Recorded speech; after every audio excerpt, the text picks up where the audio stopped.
There are three ways that we are going to solve quadratic equations in this class. So in the last video, we solved by factoring. That's something that hopefully carried over from intermediate algebra and introductory algebra. I imagine of the algebra topics, that's probably something you've done the most in your algebra lives. Then the second way that we started on the last video was using the square root property. Now this only works, I just want to be super clear.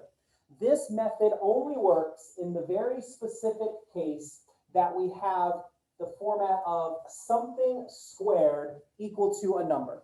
In this case, then we can go ahead and employ the square root property. And so when I take the square root of both sides of this, because that's how I'm going to unlock this stuff in the parentheses, this stuff is squared. So to undo the squaring, I'm going to take the square root. And when I do that, what do I have on the left side of this equation? That's exactly right, 2x minus 3. Now here is the one key to remember when you employ the square root property on solving an equation. What do I have on the right side of this? A positive and a negative answer. Okay, there are two answers.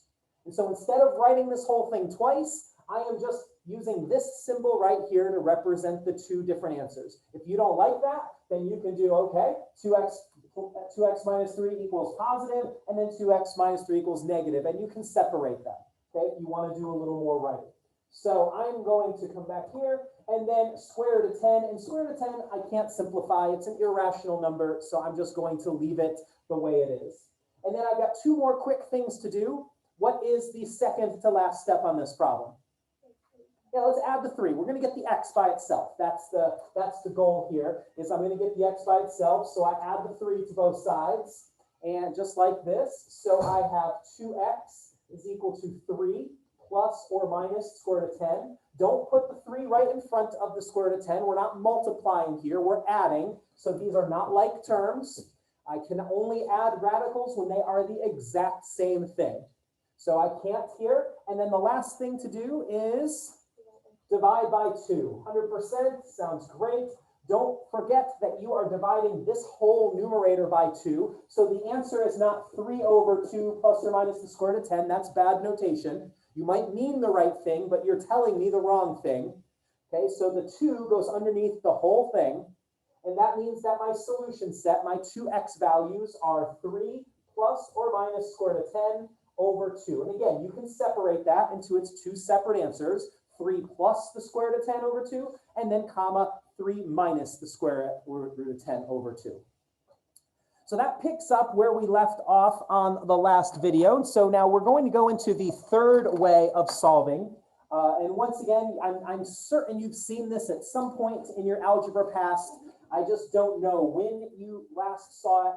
And the idea is, okay, if I'm doing the same thing when I solve quadratic equations, then if I can always write something in something squared equal to a number, which it turns out you can, completing the square, then can I just have a generalized formula? And the answer is yes.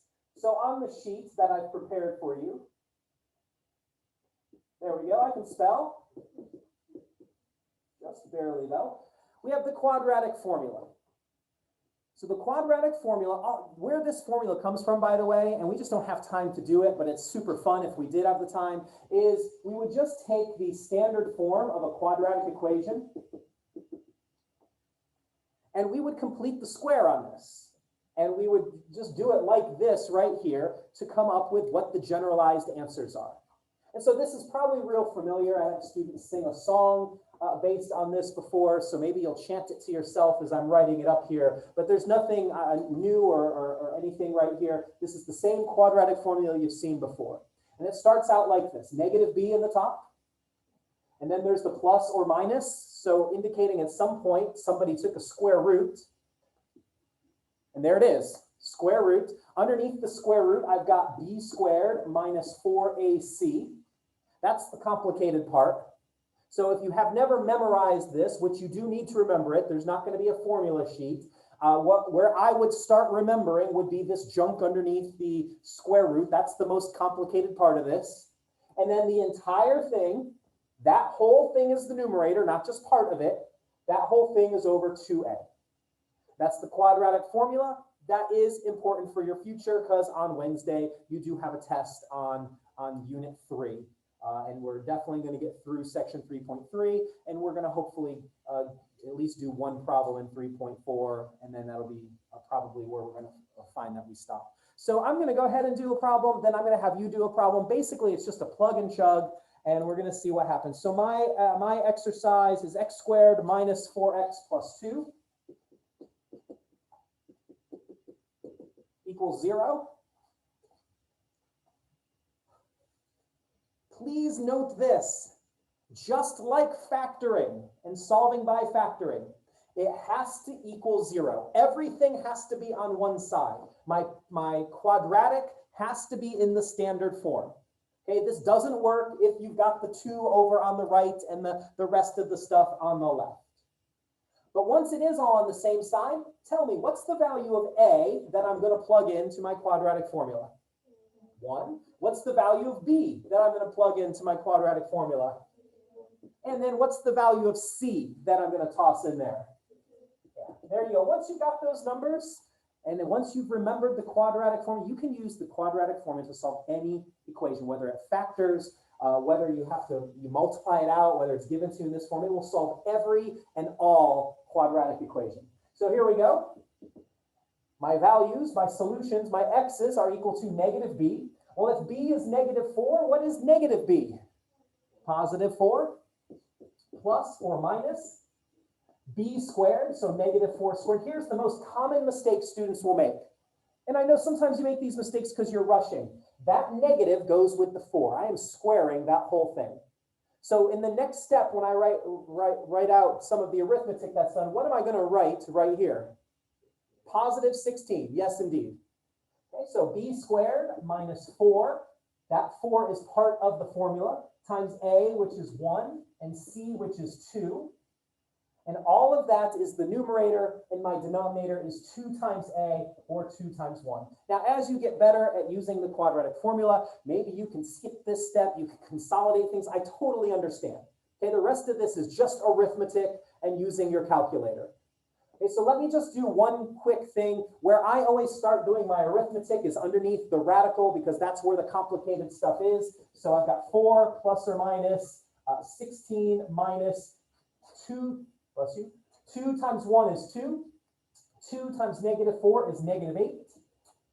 In the bottom, 2 times 1 is 2. Did I lose anybody on the arithmetic right there? All I did is I squared the negative 4, and then I multiplied these 3 things together. That's just my first step.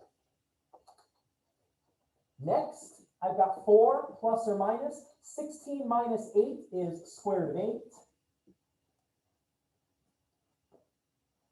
Now, we talked about simplifying radicals when we talked about complex numbers back in section 1. So I can simplify this square root of 8. So I'm just going to come over here to my scratch paper. Here's the square root of 8. What's a factor of 8 that is a perfect square? 4. So 4 times 2. And so then the product rule of radicals says I can take the square root of that part. Square root of 4 is 2 outside the radical because I've performed the operation. I've taken the square root. And then that second square root just stays square root of 2.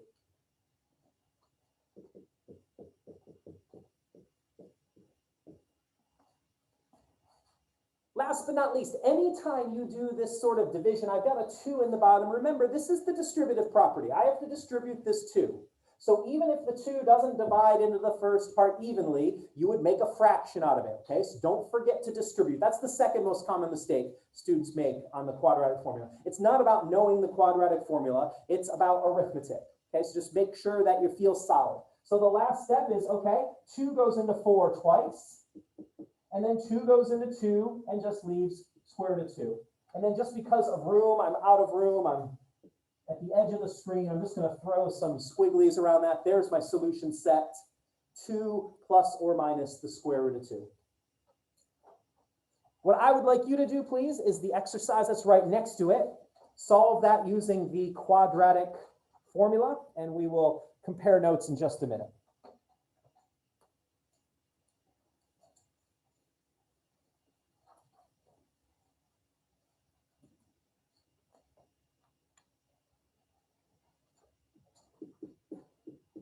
Oh, by the way, I'm sorry. That should be a plus in front of the 4. I don't even know how I made the minus over plus symbol in Microsoft Word. I'm going to have to investigate that. That should be a plus.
All right, I'm going to get started. If you're still working out the arithmetic, keep going. I'm not trying to make you feel rushed. I just want to make sure we keep things kind of rolling along here. So it's already in the standard form. That's good news for me. So that means hopefully you're using a value of A of 2. The value of B is -1. And the value of C is equal to 4. Those are the values we're going to throw in. So my quadratic formula says I have negative b. So again, -1 means I have a positive 1. If you have a question at all while I'm going through this, if you differ from me, please let me know. Let's get it out in the open. Square root of b squared, so -1 squared, minus 4 times a, which is 2, times c, which is 4. All of that over 2 times a, or 2 times 2.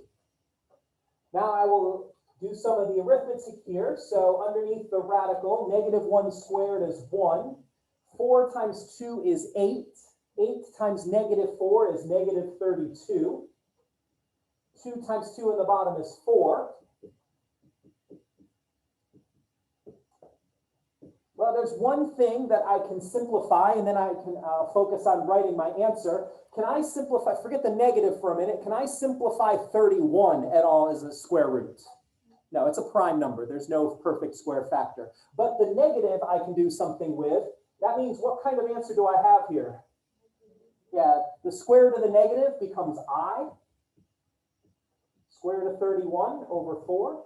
And then the very last thing I'm going to do is I know that 4 doesn't divide evenly into those, but whenever we have a complex number, we write this as complex numbers. So the last thing, and I'm just going to carry it up to the top so everybody can see, the last thing is to say, okay, my real part is 1 over 4, plus or minus. Then my imaginary part is the square root of 31 over 4, and then I'm going to put the I off to the side, so that you know that's my imaginary part. And I'm going to throw some squigglies around that. There's my solution set. So I write that as a complex number, a real part and an imaginary part. So you'll go through and do a few more in the homework. It's plug and chug. It's doing the arithmetic and just making sure you're keeping straight your numbers. You can flip to the next page in your little note sheet. And if you have a question, please ask it. Okay, I know we're flipping forward, but we can flip backwards. It works just as easy. Before we leave the quadratic formula, I want to mention something because there are situations and applications where you don't really care about what the solution is. You want to know what kind of solutions there are. Specifically, when you get to pre-calculus and calculus, and maybe you're finding maximums and minimums and taking derivatives, you just want to know what kind of solutions there would be to this to know if there's a maximum or a minimum. That's kind of where you would see this. So what I want to do is I want to tell you just real quick about the part of the quadratic formula. It's called the discriminant.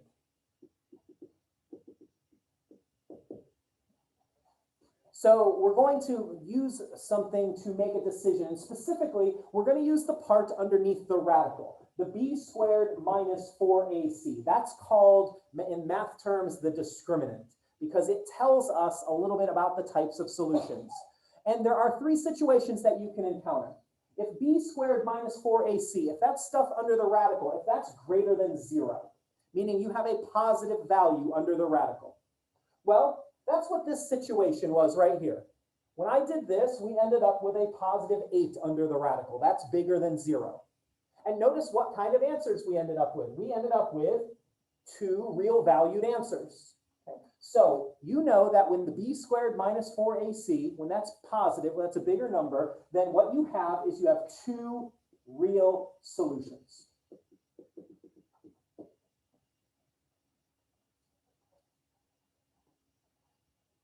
The second thing that could happen is if you have b squared minus 4ac, if that is equal to 0. So by some great mystery of math, this whole thing disappears. Well, let me just erase it. So if b squared, if the stuff under the radical, if that's equal to 0, so I erase this, how many answers do I have now? Yeah, I'm just going to have one. I'm going to have this number in the top over this number in the bottom. That's the only one because this is a big 0. So if b squared minus 4ac equals 0, then I have one real solution.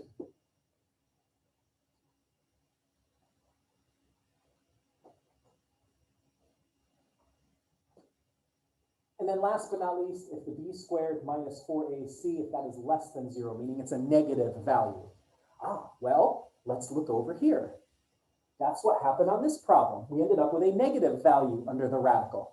And what kind of solutions did we end up on this one? Yeah, 2 complex solutions. Now I'm going to be a little more specific just to mimic what our book says, but if you said complex, I get what you mean and you know what I mean and we're all good. But what our book is going to say is we have 2 non-real complex solutions.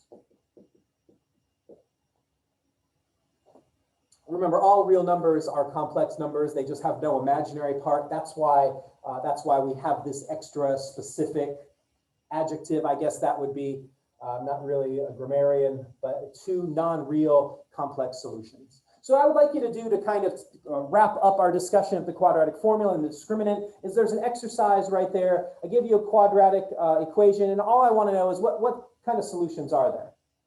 2x squared plus 3x plus 5.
So first thing, just as if I was solving this, I'm going to identify the value of A, B, and C. So the value of A of this is 2. The value of B is 3. The value of C is equal to 5.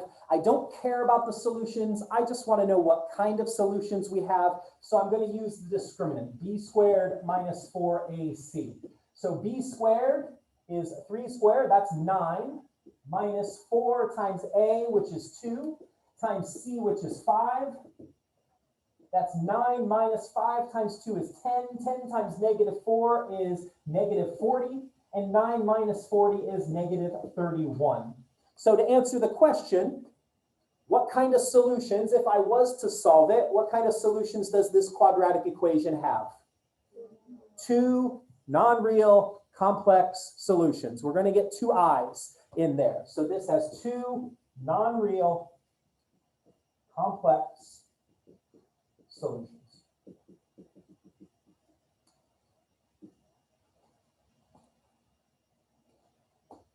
Any question for me before we roll into the last bit that we have from section 3.3?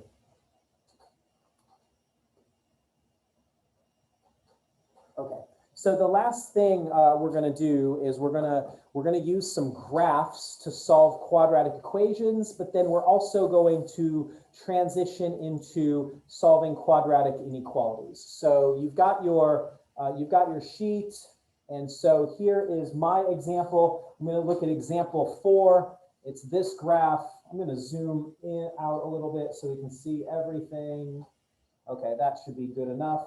So I've given you this graph, this funky green thing. We've got this graph, and so I've got 2 things below that I want to answer. I want to know when is f of x equal to 0, meaning what are the roots, or in other words, the x-intercepts. We've talked about the terminology before. Then I want to solve when is f of x less than 0. So remember, I'm going to go through the same thing we've done before because I really want you to understand how to read graphs. When you see f of x, that notation, f of x is telling you to look at what values? The y values. That's the notation. It says when I plug this x in, I get some y value out. Okay, so that's just function notation. So this says when are the y values equal to 0? And our answers are going to be the x's. So looking at the graph that we have right there, what are the x values that give me the y values 0? There's this one right here at 1, and then you said the other one was 5. Perfect. So I'm just going to go here, write a solution set that the solutions are 1 and 5. Perfect. Lovely. You with me so far? Okay, the next one then says, when is f of x less than 0? So again, this notation says, when are my y values less than 0? Well, tell me. I'm going to point at each part of this graph, and I want you to tell me yes or no. Is this a part of the graph where the y values are less than 0? So looking over here, before the first root, is this the y values less than 0? No. How about down here? Is this the y values less than 0? Yes. And then up here, this is no. So what I want to describe for people is what interval produces these y values here that are, I'm just going to trace them so I can get the pen out of your screen there. What x values correspond to those pink y values now? So where do they start? 1. Where do they end? 5. And what am I going to put at the ends of that interval? Why am I putting parentheses? Somebody said it. I can't tell because you're all wearing masks, so I don't know. You're all ventriloquists. Because why? Just the reverse. They are not included. There's no equal sign as part of this problem, so I'm going to put parentheses here because they are not included. So what I would like you to do is the problem right beside it. The problem right beside it, I've given you a different graph pointing in a different direction. I've asked you 3 things on this one. So I'm going to give you a minute and a half or so to answer the same questions.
All right, so the first one says, where is g of x equal to 0? And what are the values where this function is equal to 0? -6 and -4. Well said. I put dots at both of those in case you're wondering where they are. Are we okay? Is everyone able to discern where those are? Those are the x values, -6 and -4, that if I had the equation of this function, when I plug them in, they would produce the y values 0. Now, the next two are related problems. Okay, they're just asking us now to divvy up the function into its parts. So let's see what's happening. What's happening here? Does this represent the y values bigger than 0 or the y values less than 0? Less than 0. So how do I describe this interval? What interval on the x-axis? Remember, we always give our intervals on the x-axis unless it's the range. What interval on the x-axis produces these y values? It starts where?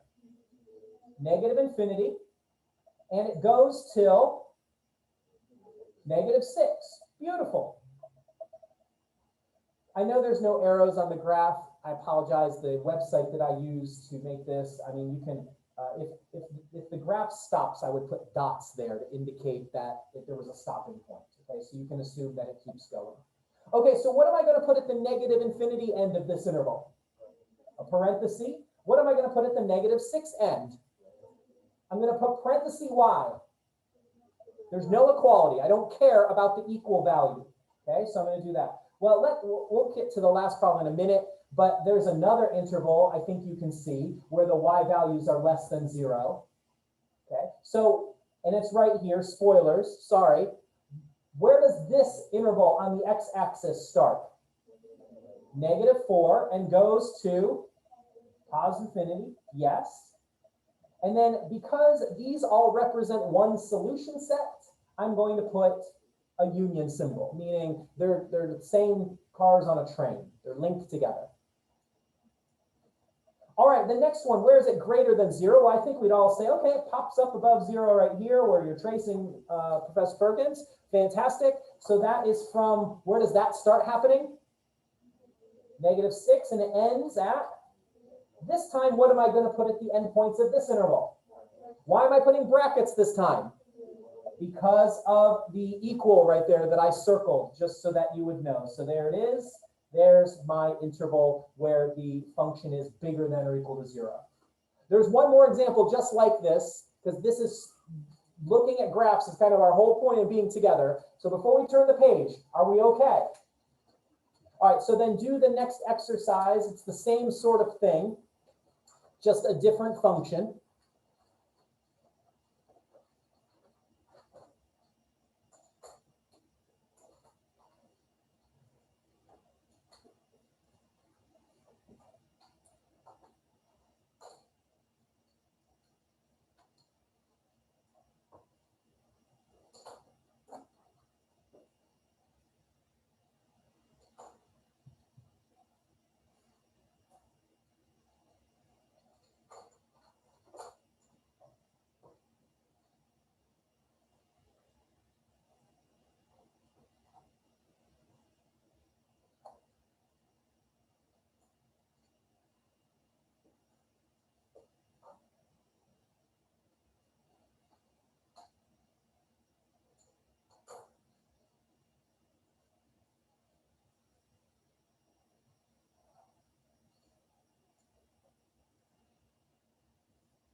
All right, so where this is equal to 0 occurs at this point and this point, and so that is -4 and +2. Then this part of the graph that I'm pointing to, this is above 0, so that is from -∞ to -4. Parenthesis at this side, but I have the equal on this. Oh, I'm doing it backwards. Good job. Always got to mess something up at least once a class. That's good. It just shows you that it's okay. I'm actually doing the last part right here, the negative infinity to -4. And then there is no equality, so we will, so I'm scribbling over this. So then now I'm gonna do what I meant to do before. This part right here is where it's less than 0. So it's below the x-axis. Those are the negative y values. So that happens from -4 to +2. And what I was about to say before I realized that I was messing up is that I do have equality. So I'm going to put brackets on both sides of this. I do want the equal parts to be part of my interval. And then last but not least, this remaining part of the graph is above the x-axis. So I have from 2 to infinity. So aside from my goofing up that one part and putting the answer in the wrong place, we're doing okay. I'm reading the graph, identifying what intervals are what.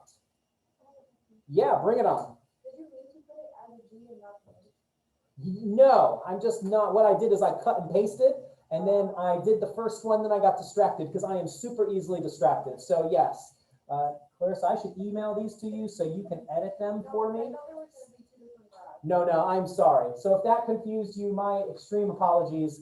I am just not that bright of a guy always. So especially with paperwork. I hate paperwork. I'm terrible at it. That's why I've never done this before. And doing this class in COVID has made me type out my notes for you all. And you can see just why I haven't done it before. So thank you for pointing that out. That'll help me make this class better next time. And you had to suffer. Okay, so we got one more thing to do. Now that you've seen pictures of what it looks like when we are describing these things being above and below, greater than and less than, then what we're going to do is finish up with a couple of examples of doing this analytically. Okay, so that's how we're going to end our time and our discussion of section 3.3. How do I solve quadratic inequalities analytically?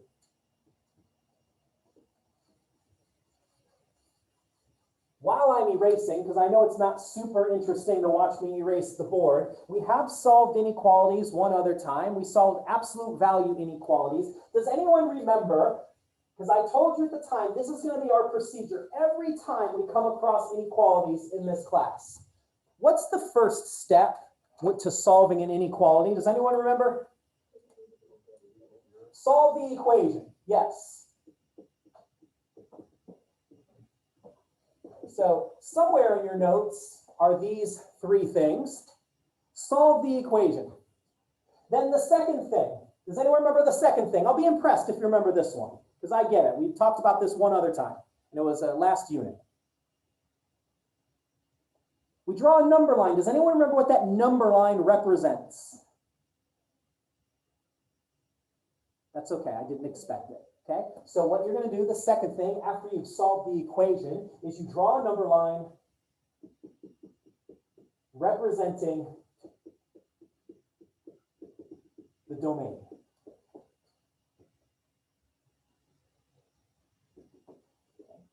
I'm going to underline it this time because I believe our next unit is about quotient functions, and that's going to be a big deal when we're doing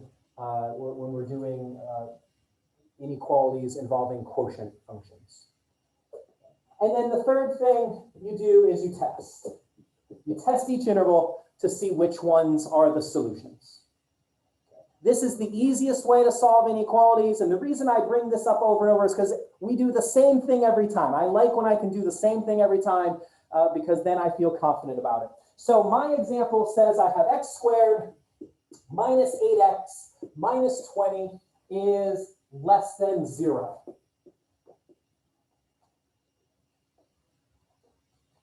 So step number 1 is to solve x squared minus 8x minus 20 equals 0.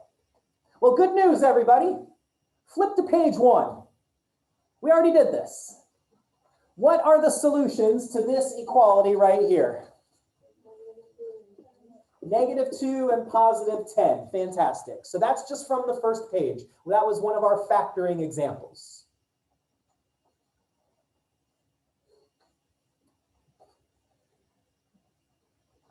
What's the domain of any quadratic function? thinking about your basic function that we graphed a dozen times and the graphs that we just went through, what's the domain? The domain is negative infinity to positive infinity. So my number line, I put arrows on the end. The number line represents the domain.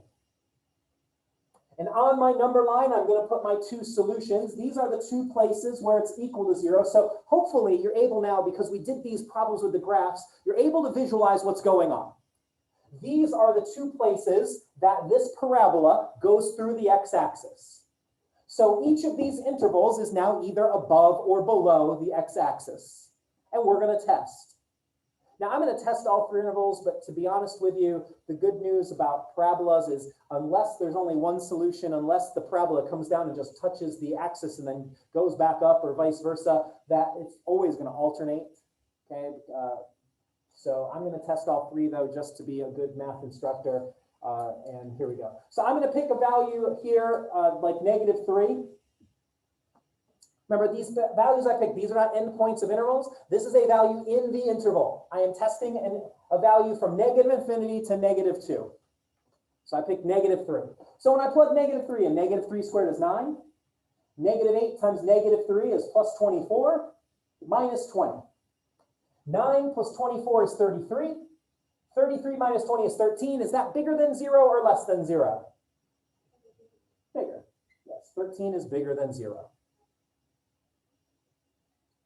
Now, like I said, this is going to alternate, but I'm just going to show you that it does. So I'm going to erase my scratch work right here. I'm going to pick a value between -2 and 10. My favorite value between -2 and 10 is 0.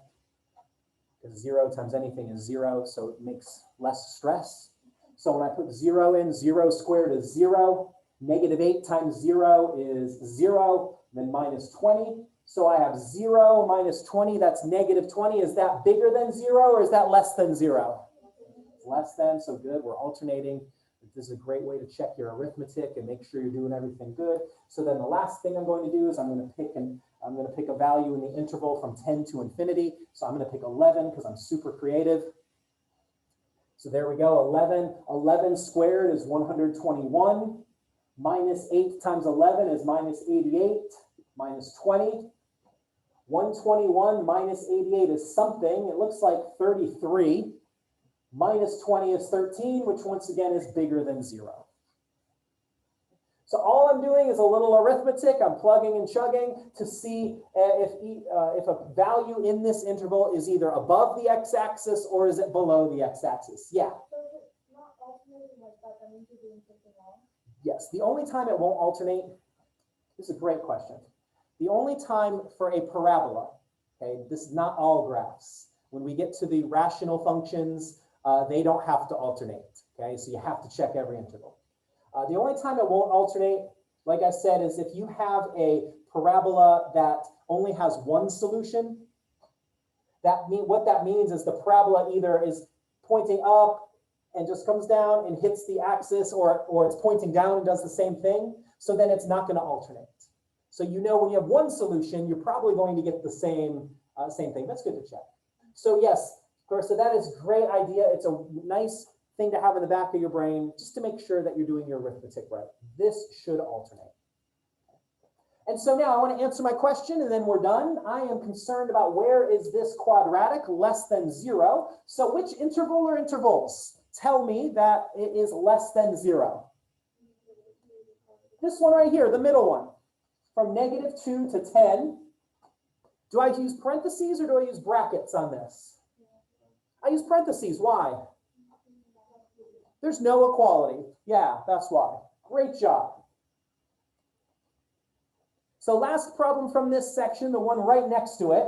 And the good news is if you look on page 1, you will see that we solved the equation related to that one as well. So I'm going to give you a couple minutes to do your number line and do your checking and come up with your solution, please.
All right, so let's wrap this up.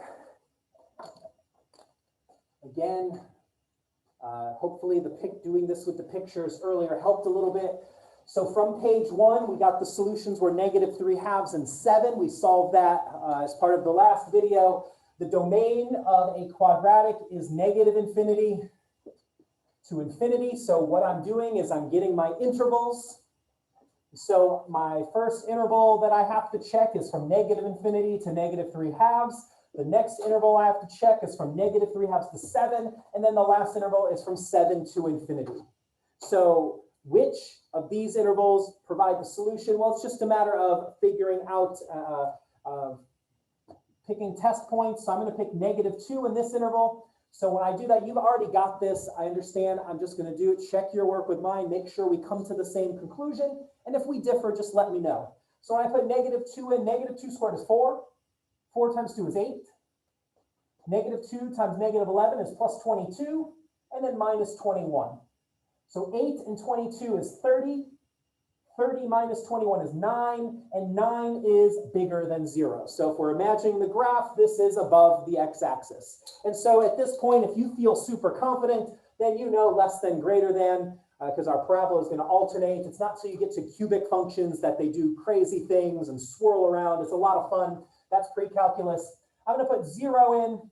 When I put 0 in, I've got 0 minus 21. That's negative. And then last but not least, just to confirm and make sure I'm doing my arithmetic right, because I am fully capable of doing it very wrong. 8 squared is 64, times 2 is 128. 8 times -11 is -88. And so that is 40 minus 21 is 19. That's bigger than 0. So what are my interval answers? I want the ones that are bigger than or equal to 0. So here we go. Here's my answers. This interval, which is -infinity to -3/2. What am I going to put at the -3/2 end of this interval? Why am I putting a bracket this time? Just that little detail, that equals. I want the equal part that we got from over there as part of the interval. So I put the equal. And then there's another interval that starts at 7 and goes to infinity. And once again, I put a bracket there because it's equal. Yeah. So on the other question or inequality that we just did, why didn't we use the union? Why didn't we just put like -2 to 10? Because on the other one, there was only one interval, that middle one. So when the reason I'm using a union here is because there's 2 separate intervals that don't overlap at all. Okay, there's this end of the number line, and then I've got the gap in the middle where we've cut it out, and then I've got this end. So we use a union to let everybody know that this is all one set of answers. They're joined together. That's what union means. The previous problem, the middle interval was the answer. So there was only one interval. There's no need for a union. Okay, great question. All right, well, that is the end of this section. So good news, yay.